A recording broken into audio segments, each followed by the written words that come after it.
Video को समझने के लिए इस सीरीज की पहले की सभी वीडियोस देखें।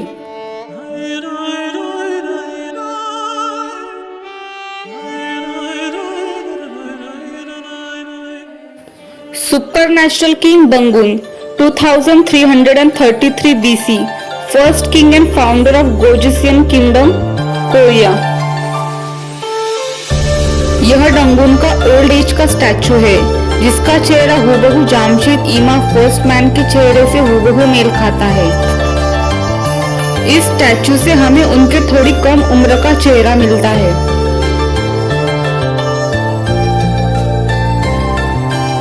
फिर मिडल एज का यह चेहरा मिलता है।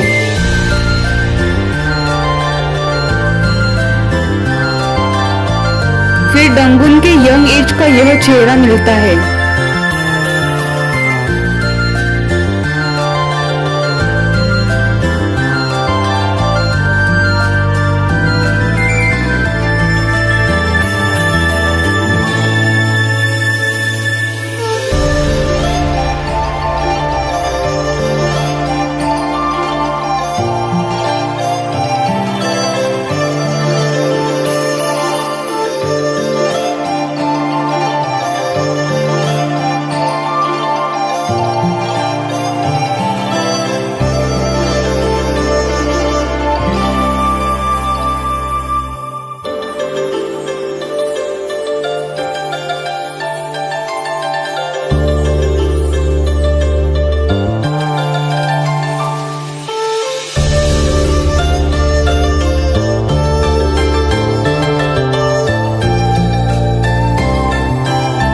कोरियन साम्राज्य के राजा दंगुन का चेहरा भी हूबहू बाकी संभावित सभ्यता और राजघराने के संस्थापक androgynous dying and rising authority के संभावित जन्मों के चेहरे के साथ हूबहू मेल खाता है। Union of sky father and earth goddess ऐसे मिथक दंगुन के संबंधित पाए जाते हैं और दंगुन ने भी सभ्यता और राजघराने की स्थापना की, तो क्या यह भी androgynous dying and rising authority थे जिनका चेहरा भगवद गीता के अनुसार हर एक जन्म में एक ही होता है। दंगुन का ओल्ड एज का चेहरा भी लियोनार्डो के ओल्ड एज के सेल्फ पोर्ट्रेट के साथ हूबहू मेल खाता है। दंगुन का यंग एज का चेहरा भी लियोनार्डो की म्यूजिशियन पेंटिंग के साथ हूबहू मेल खाता है। दंगुन का चेहरा लियोनार्डो के चेहरे के साथ भी हूबहू मेल खाता है।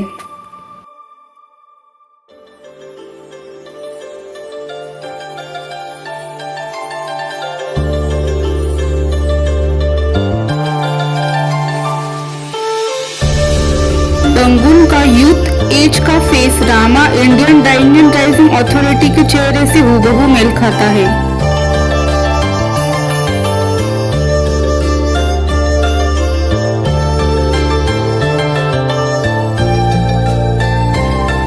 दंगुन का चेहरा एंड्रोजिनस इनकी के चेहरे से हूबहू मेल खाता है।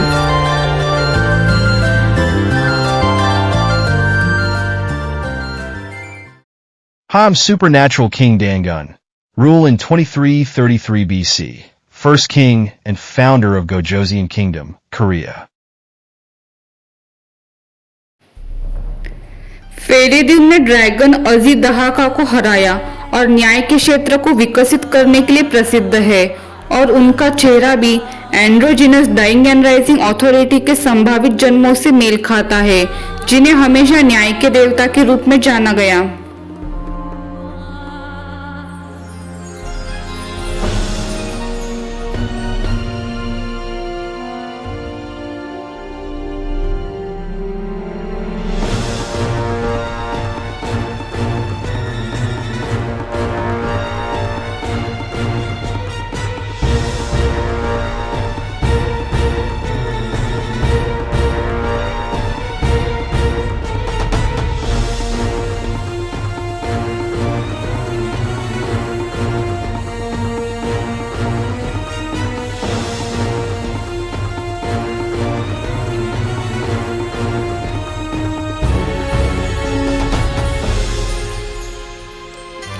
क्या फेरेदून भी androgynous dying and rising authority थे क्योंकि उन्होंने भी ड्रैगन को हराया है? ऐसा वर्णन इस सभ्यता के संस्थापक एंड्रोजिनस अथॉरिटी के संबंधित है और फेरेदून का चेहरा भी इसी androgynous dying and rising authority के संभावित जन्मों से मेल खाता है।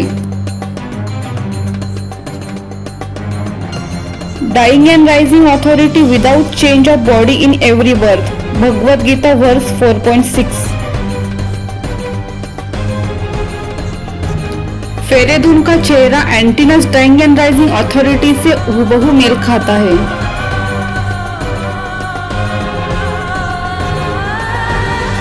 फेरेदून का चेहरा लियोनार्डो के म्यूजिशियन पेंटिंग से हूबहू मेल खाता है।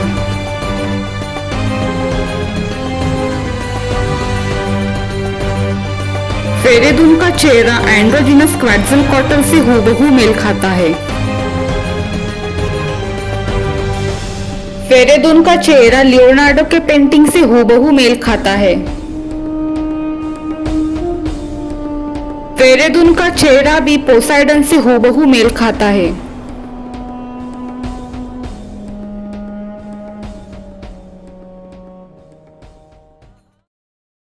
Hi, I'm Feridun, defeated dragon Aji Dahaka. And you know, as per various ancient texts of different civilization, dragon symbolizes natural disasters. And you know, as per ancient beliefs, androgynous authority was responsible to restore civilization after natural disasters. Izanagi Japan के island के creator देवता है और विवाह के संस्थापक के साथ साथ शिंतो के कई धार्मिक अनुष्ठानों के भी संस्थापक है।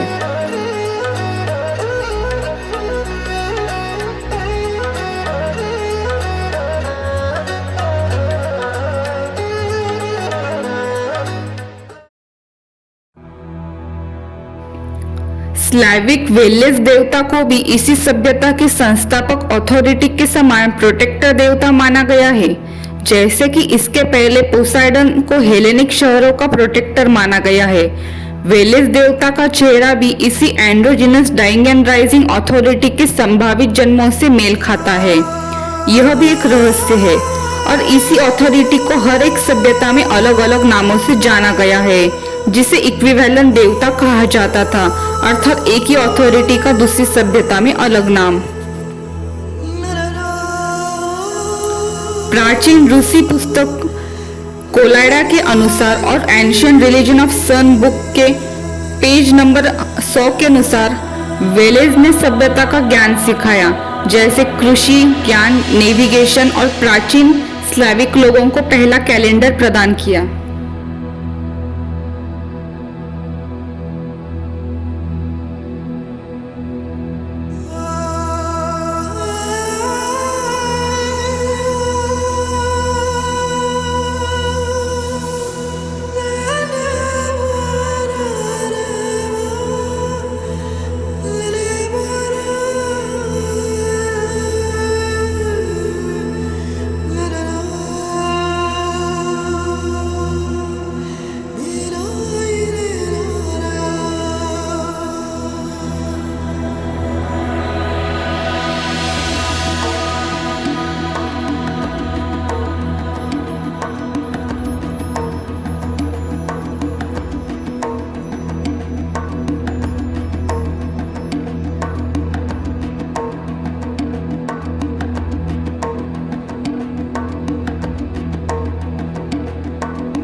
वेलेस देवता का चेहरा भी इसी androgynous dying and rising authority के संभावित जन्मों से मेल खाता है। यह भी एक रहस्य है।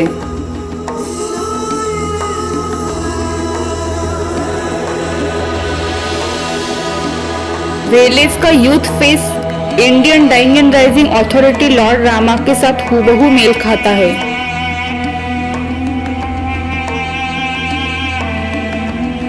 वेलेस का चेहरा एंड्रोजिनस क्वैट्ज़लकोएटल के समान है।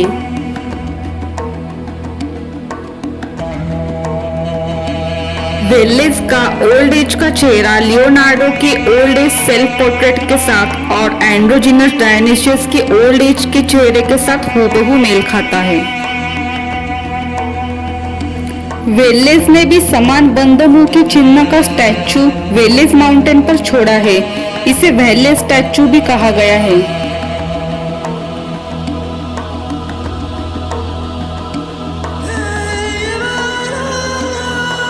According to ancient Russian books of Kalyada and Ancient Religion of Sun book page number 100, I taught knowledge of civilization like agriculture, wisdom, navigation, and had given ancient Slavic people the first calendar. Da Great, founder of Shia dynasty after the flood and known as the first man, 2100 BC.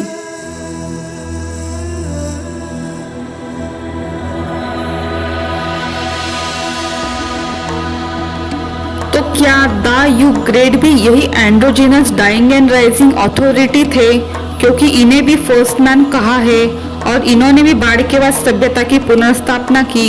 और Hercules और the great दोनों को 9 sir वाले सांप के साथ लड़ते हुए दिखाया है और उन्होंने भी डायनेस्टी की स्थापना की। जो काम इस अथॉरिटी का है यह भी एक अनसुलझा रहस्य है।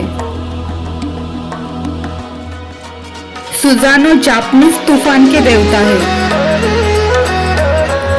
सुजानो जापानी पौराणिक कथाओं में एक शक्तिशाली देवता है जो हरक्यूलस और द ग्रेट के समान 8 सिर वाले ड्रैगन का वध करने के लिए प्रसिद्ध है।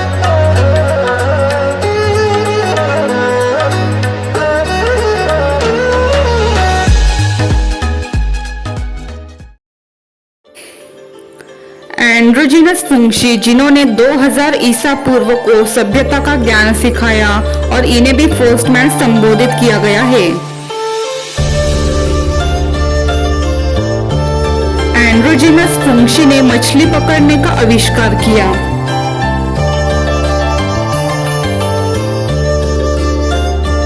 एंड्रोजिनस फंक्शी ने खाने का आविष्कार किया।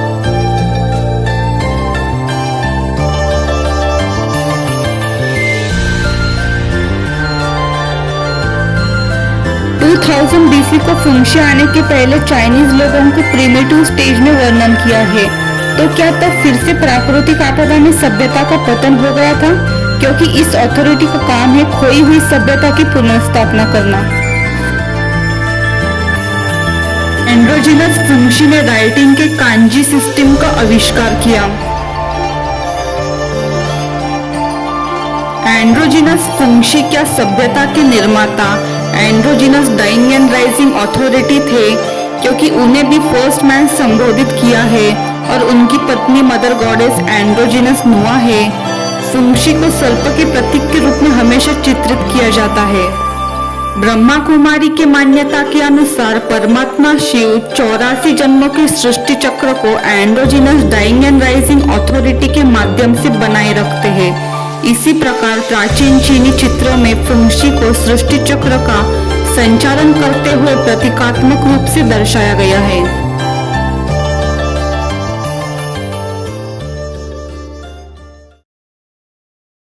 Hi, I'm Androgynous Fushi, taught knowledge of civilization.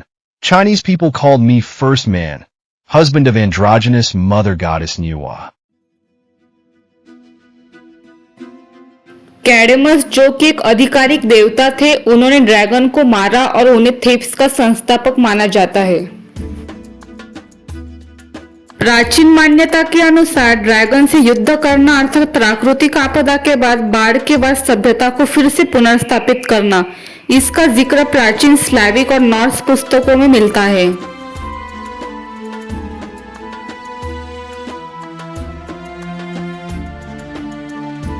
Herodotus के अनुसार कैडेमस ने फोएनिशियन अल्फाबेट्स का आविष्कार किया। तो क्या कैडेमस भी creator of civilisation dying and rising authority थे?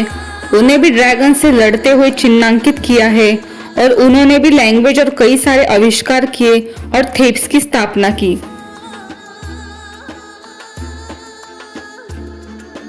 सरपेंट किंग सीक्रॉप्स ने 16 BC में एथेंस की स्थापना की और सभ्यता का ज्ञान दिया। तो क्या सी क्रॉप्स भी endogenous dying and rising authority थे, जिसे हमेशा सर्प के साथ चिन्हांकित किया है और जो सभ्यता और राजघराने की स्थापना के लिए जिम्मेदार थे? सी क्रॉप्स ने भी सभ्यता के लिए महत्वपूर्ण ज्ञान देकर एथेंस की स्थापना करके राजघराने की स्थापना करके पहले राजा बने। हर्मीस 20,000 किताबों के लेखक और धन के देवता के रूप में पुकारे जाते हैं।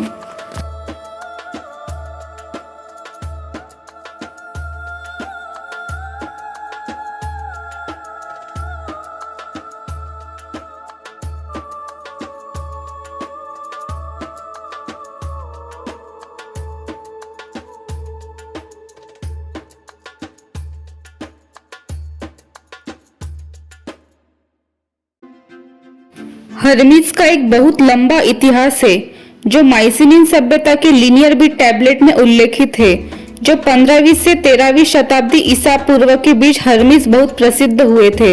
ऐसी टैबलेट्स पाइलोस, थेब्स और क्रेते के क्रोसोस में खोजी गई है। हर्मीस को एंड्रोजिनस एफ्रोडाइटी के पति के रूप में उल्लेखित किया गया है। साथ ही यह भी कहा है कि उन्होंने कभी विवाह नहीं किया। Hermes face reconstruction by equator AI YouTube channel.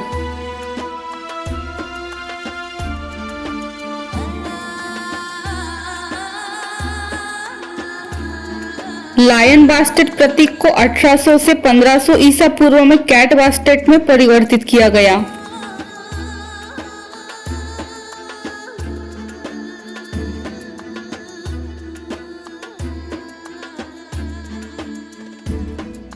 जैसे 3000 BC से लगातार मिलने वाला लायन बास्टेट चिन्ह का परिवर्तन 1800 से 1500 BC के बीच में कैट बास्टेट में हुआ, तो 1800 से 1500 BC में क्या कोई आत्मा के सिद्धांत में परिवर्तन हुआ था? यह सोचने जैसी बात है। 1500 BC में सिंधु घाटी सभ्यता का भी अचानक पतन हो गया।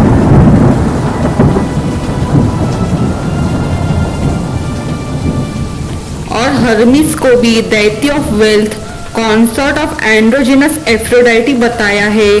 तो क्या यही androgynous dying and rising authority थे, जो प्राकृतिक आपदा के बाद सभ्यता की पुनर्स्थापना के लिए जिम्मेदार थे? और अगर यह सच है, तो क्या तब बहुत ज्यादा मात्रा में सभ्यता का ज्ञान कोई आपदा में खो गया था, जिस कारण उन्हें 1500 BC के आसपास 20,000 पुस्तक लिखकर सभ्यता के खोए हुए ज्ञान की पुनर्स्थापना करनी पड़ी?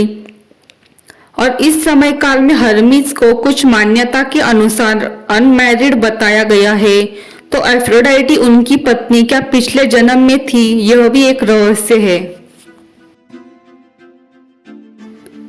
माइसिनियन लीनियर टैबलेट के अनुसार हर्मीस देवता 1500 ईसा पूर्व में काफी मशहूर हो गए थे, तो क्या इस अथॉरिटी ने सभ्यता की पुनर्स्थापना की थी, तभी तो प्रसिद्ध होंगे? यह भी एक अनसुलझा रहस्य बना हुआ है।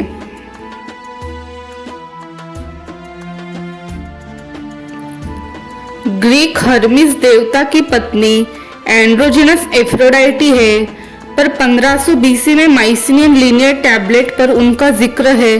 तब उस समय काल में उन्हें 20,000 पुस्तकों का लेखक माना गया है, और कुछ मान्यता के अनुसार उन्हें अनमैरिड बताया है। तो क्या यह एक ही आत्मा अथॉरिटी है? जैसे 36,000 साल पहले के थॉथ के पिछले जन्म का नाम भी हर्मीस है, तो हो सकता है शायद 36,000 साल पहले के जन्म में उनकी पत्नी एफ्रोडाइटी होगी और 1500 BC के जन्म में वे अनमैरिड होंगे। यह भी एक अनसुलझा रहस्य बना हुआ है।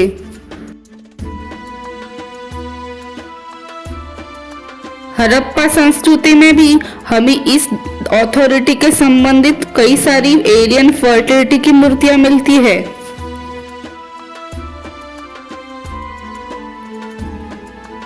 तो क्या इंडस वैली सभ्यता की स्थापना भी इसी androgynous dying and rising authority ने की है? क्योंकि यहाँ पर भी समान मौन धारण किए हुए एलियन फर्टिलिटी के चिन्ह मिले हैं, जो इस अथॉरिटी ने हमेशा पीछे छोड़े हैं।